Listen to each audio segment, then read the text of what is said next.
Tonight, a serial killer sentenced for preying on Indigenous women.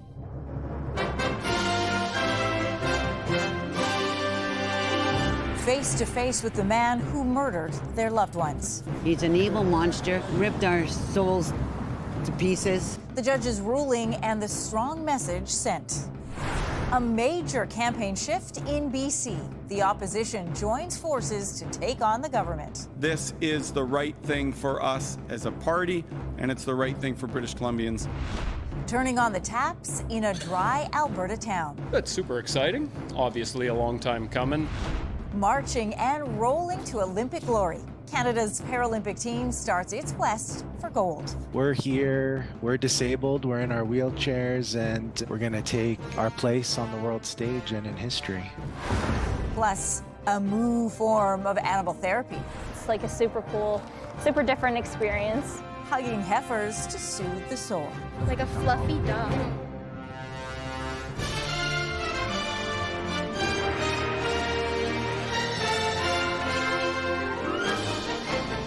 CTV National News with Omar Sachedina. Reporting tonight, Anne-Marie Meadowake. Good evening. Pain, anger, and deep grief inside a Winnipeg courtroom as victims' family members and friends finally confronted the man who assaulted, killed, and threw the remains of their loved ones in the trash. Convicted serial killer Jeremy Skibicki will spend at least the next 25 years in prison after being sentenced today in a ruling that many are saying brings accountability to the murders of Indigenous women. CTV's Alison Bamford reports. I want him to suffer. He made my girl suffer. He needs to suffer. Emotions spilling out of the courtroom following Jeremy Skibicki's sentencing. Inside, 14 victim impact statements read out loud, detailing unimaginable pain. I will never say his name. He's an evil monster. He has hurt this family, tore it apart. Last month, a judge found Skibicki guilty on 4 counts of first-degree murder after his lawyer unsuccessfully argued the killer was not criminally responsible. The case first came to light when Rebecca Contois' remains were found in a Winnipeg dumpster in May 2022, leading to this confession citing white supremacist beliefs. I killed 4 people. The remains of the other 3 victims, Morgan Harris, Mercedes Myron, and an unidentified victim known as Buffalo Woman, also thrown in garbage bins, but haven't been found. I miss my sister every day, and to have to do this continuously, it doesn't get any easier.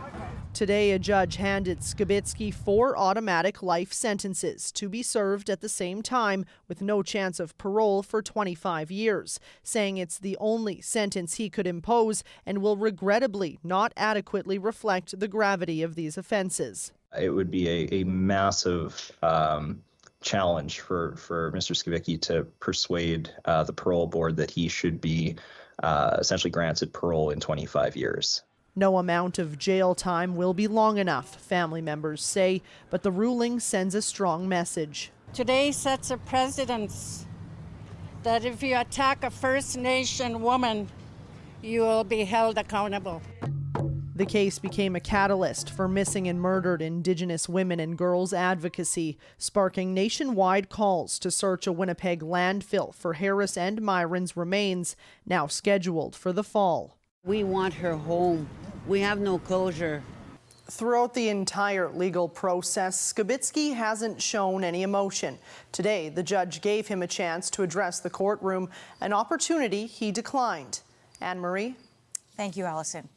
And Manitoba Premier Wab Kinew released this statement tonight, saying in part, the justice system has sent a message that Indigenous women are as loved and valued as much as everyone else in Manitoba. Now, we will continue the work of searching the landfill. A Canada-wide warrant has been issued for a suspect wanted for the murder of an Ontario woman. We do believe that he may not be in Ontario, hence why we put out a Canada-wide warrant. There is a belief that he has fled the country. 47-year-old Shi Zhang Marco, who is wanted for first-degree murder in relation to the disappearance and death of Yukying Anita Moy. The Markham real estate agent was reported missing by her family in early August. Her burned remains were found a few days later. 3 teenagers have already been charged with fraud and firearms-related offenses. Police say who is the 4th suspect. The motivation in this case is still unknown. Well, the big question in Ottawa today, how did a terror suspect come to this country, gain entry, and attain citizenship? The public safety minister in the hot seat as MPs hear the case of a father and son who are about to execute a deadly ISIS-inspired rampage in Toronto. CTV's Judy Trin now on how the 2 men slipped through the cracks. All Canadians deserve answers and transparency. The public safety minister barraged with questions. How did terror suspects slip through the immigration system? What other terrorists are walking the streets here in Canada right now? Egyptian-born Ahmed El-Didi and his son Mustafa are facing 9 terrorism charges. They were in Canada for more than 5 years before their arrests. El-Didi landed at Pearson International in early 2018 and sought asylum. In 2019, he applied for permanent residence and got it in 2021. Then he became a citizen in May of this year. His son Mustafa was initially denied a study permit in 2019, then submitted a refugee claim after crossing into Canada from the U.S. a year later. Mustafa was given refugee status in 2022. In a police raid, the duo was arrested in July, but the opposition demanded answers about an ISIS propaganda video. This is a known ISIS terrorist that was documented in a video about almost 10 years ago. So why our security agencies didn't know about this? The footage allegedly shows the father cutting off the limbs of a prisoner in 2015. At the time that the security checks were made, there was no way for them to have had access to that video, and therefore those decisions were made with the information that they had available to them at that time. Somebody dropped the ball. This former intelligence officer says this case points at a systemic failure. In particular, the father's file was flagged for closer scrutiny by both border agents and CSIS. The first frontline screening and filtering system obviously didn't work. If they're able to proceed through the process. Immigration Minister Mark Miller is expected to testify at a later date. He's considering revoking the citizenship of the father, Egyptian-Canadian Ahmed El-Didi. Anne-Marie. Judy, thank you. Well, Israel has launched what is believed to be the largest military operation in the occupied West Bank in more than 20 years. The Palestinian Health Ministry says at least 10 people were killed. Hundreds of Israeli troops raided cities targeting Palestinian militants with aerial strikes and ground troops. The IDF is calling this a counter-terrorism operation to thwart terrorist infrastructures. French authorities have placed Pavel Durov, the CEO of messaging app Telegram, under formal investigation, and they've ordered him not to leave the country. The Russian-born billionaire has been released from police custody, but he must remain in France under judicial supervision. His bail is set at more than $5.5 million. Durov is being investigated for links to alleged criminal activity on Telegram, including drug trafficking and child pornography. Well, there is a seismic shift in BC's political landscape. The party that currently forms the official opposition is suspending its campaign. Its leader stepping down, and candidates are being asked to join forces with Conservatives in the upcoming October election. CTV's Robert Buffum reports. A bombshell announcement after months of rumors about backroom deals between BC's 2 right-of-centre parties. I will be withdrawing our candidate nominations and in cooperation with John Rustad. Following secret talks late last night, BC United leader Kevin Falcon, flanked by BC Conservatives John Rustad, suspending his party's campaign so its candidates can run for the Conservatives, a party he now endorses. We will work together to assemble the best possible team of MLAs and candidates that can serve the best interests of British Columbians. It's not an easy thing to be able to do. The United Party certainly has had 50 candidates. With polls consistently showing Falcon's party well behind the surging Conservatives, languishing in 3rd or 4th, the seismic shift to BC's political landscape aimed at unifying right-of-centre voters in an effort to knock off the governing NDP. that we not give the NDP one more day in power than they absolutely have to have. To make sure that we put the best field forward that we can to bring an end to the destructive policies of David Eby and David Eby's government. The Conservatives have nominated 84 of a full slate of 93 candidates. They say they'll revisit the vetting process. Neither man would say whether existing Conservative candidates would be dumped to make way for incumbent BC United candidates. We plan to work together to go through a process. Our intention is to field the best candidates we can, make sure that we got the best team possible. With less than 2 months before voters cast their ballots, two former foes united with a stunning announcement prove the truth of the old adage, there's never a dull moment in BC politics. Robert Buffum, CTV News, Victoria. Long wait lists for some surgeries in Ontario have the province turning to privately run clinics to help clear the backlog. And a new study has found that not all patients are receiving equal treatment. CTV's Heather Wright reports. Low-income patients in Ontario are being left behind. That's the conclusion of a study looking at publicly funded cataract surgeries performed at for-profit clinics.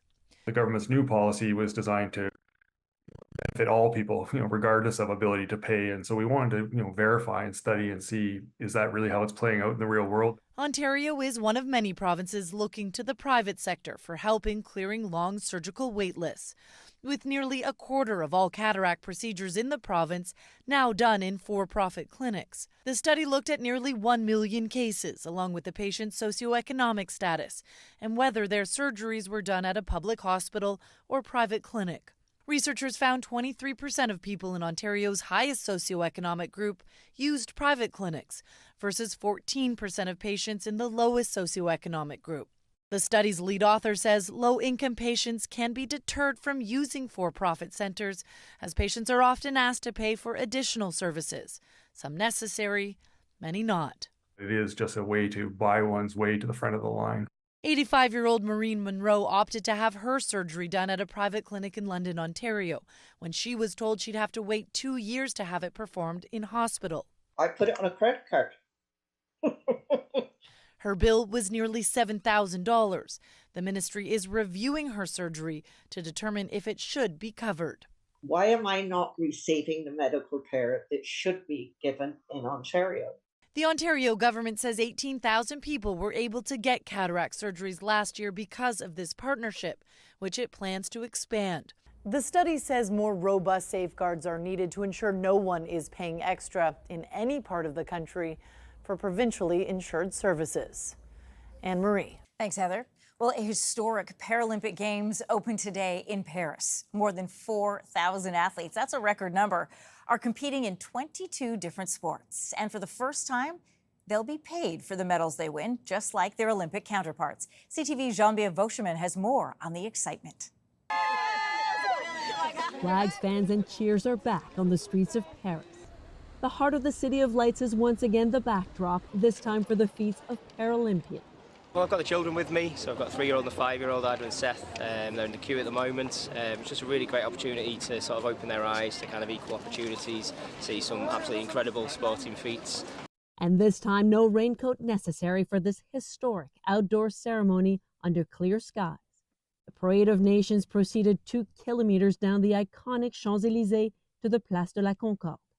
Among the athletes, 126 Canadians competing in 18 sports. The flag bearers, swimmer Katarina Roxon competing in her 5th Games, and wheelchair basketball player Pat Anderson in his 6th and final Paralympics. We're going to be marching and wheeling so proudly in such a historic place, famous for its lack of accessibility, but we're here, we're disabled, we're in our wheelchairs, and we're going to take our place on the world stage and in history. Of the nearly 2 million tickets sold so far to fill these venues, over 90% were snapped up by French fire. Most of them Parisians, many of whom had railed against the Games and vowed to flee the city in the lead-up to Paris 2024.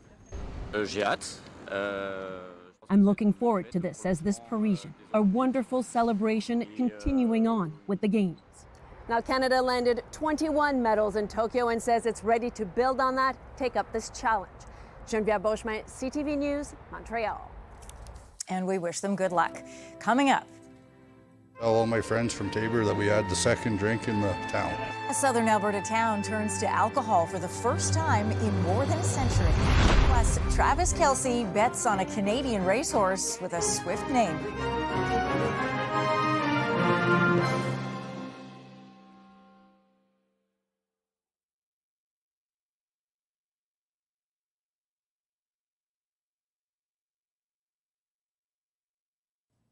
A small town in southern Alberta has served alcohol for the first time in more than a century today, parting ways with prohibition. CTV's Kathy Lee has the mixed reaction. In the small town of Cardston, Alberta, the sky opened up, cleansing everything the raindrops touch. Inside this place, a different kind of pour is making history. I'm going to tell all my friends from Taber that we had the second drink in the town. For the first time ever, people here can finally raise a glass of cheer in a restaurant. That's super exciting. Obviously a long time coming. 121 years to be exact, of prohibition before it was lifted last year when the town council voted to overturn it. The signs, a bottle of beer. After months of preparation, the High Five restaurant is the first to serve an alcoholic drink to customers. A little bit overwhelming and a little bit of nervousness. We're excited to offer the community something that's not offered before. But change can be difficult. People here divided on a complex and significant issue. 47% voted to keep the community dry. For a lot of people here in this town, it goes against their faith. Of the country, Alberta is home to the largest members of the Church of Jesus Christ of Latter-day Saints, which prohibits drinking. The majority of the people from Cardston are members. Restaurants and recreation centers can now serve wine, beer, and spirits. Some are worried about the precedent this sets. It's hard to stop the next person from coming in and saying, well, I want to open an alcohol store, or I want to sell marijuana. And now that you've kind of opened up the can of worms, then it leads to other problems. Problems for some, but for others, an opportunity to bring in tourists. It's a dying town, and we need to be able to have things to continue to bring people here and want to stay here. We will lose some customers, but I'm sure we will gain some more. There will be growing pains during the transition, and time will tell how the town that has relatively stood still will move forward. Kathy Lee, CTV News, Cardston, Alberta. Still ahead. A reality TV competition channeling its beast mode.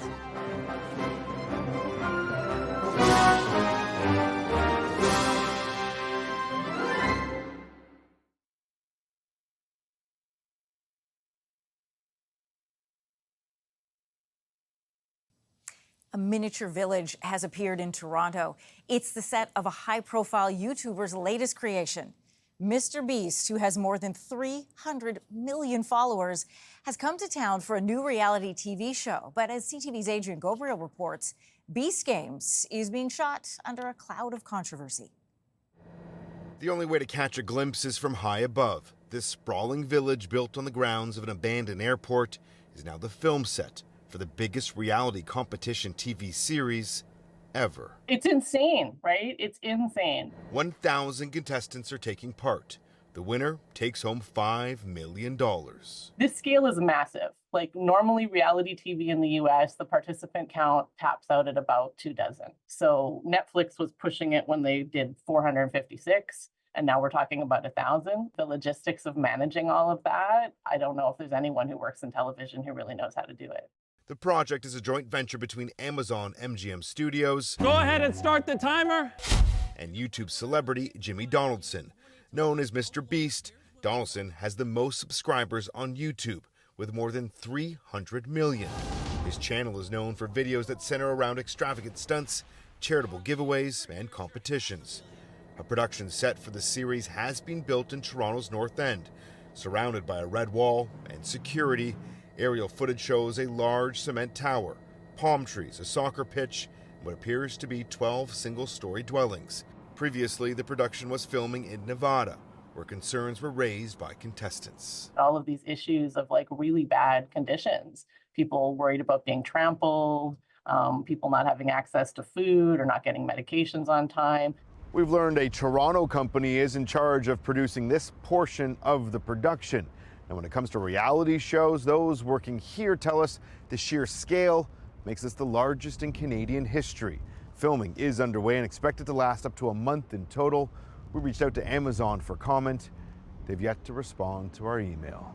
Adrian Gobriel, CTV News, Toronto. Super Bowl champion Travis Kelce is betting big on a horse with a special name he knows all too well. And not just a swift delivery, an enormous delivery. Kelce bought ownership stake in Toronto-based racehorse Swift Delivery that shares the name with his pop star girlfriend Taylor Swift. The horse has already won 2 races this year and is set to race again on Saturday. After the break, hold your horses. Why not hug a cow instead? The new way to de-stress.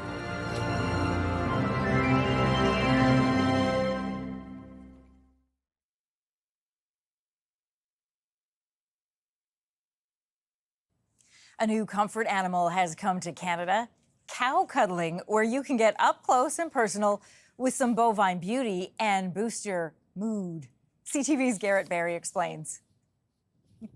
A gentle giant. She's super kind, super gentle.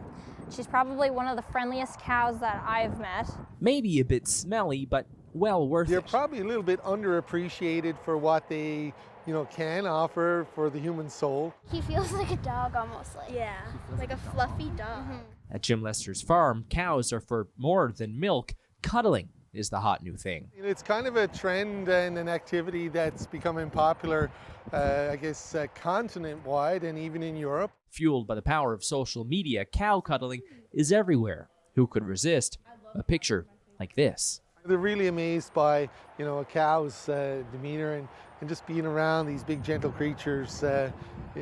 What a feeling it gives them and sense of relaxation. They enjoy being with people, and they really love the treats. The treats are their favorite part. But they're super okay with it. You can touch them all over. It's a small boost to the bottom line, given tickets for these cows have been pretty well sold out. And Lester says there's something real in it for the people, too. I'm a big believer that, people have to, get their hands dirty and, get back in their hands in the soil and experience, the positive side of agriculture. Chloe is about 1,200 pounds, and when she sits down, she tends to stay down for a while. That makes her a pretty good cuddler. People come and they are floored that they can just get to sit down and crouch down with the cows, let alone lean up against them. It's like a super cool, super different experience. Chloe is a working Guernsey cow, but by all accounts, she's enjoying this summer gig. Lester says he'll keep the visiting open for as long as the weather allows. Garrett Barry, CTV News, St. John's. I love it. All right, for all of us here at CTV National News, thank you for watching and good night.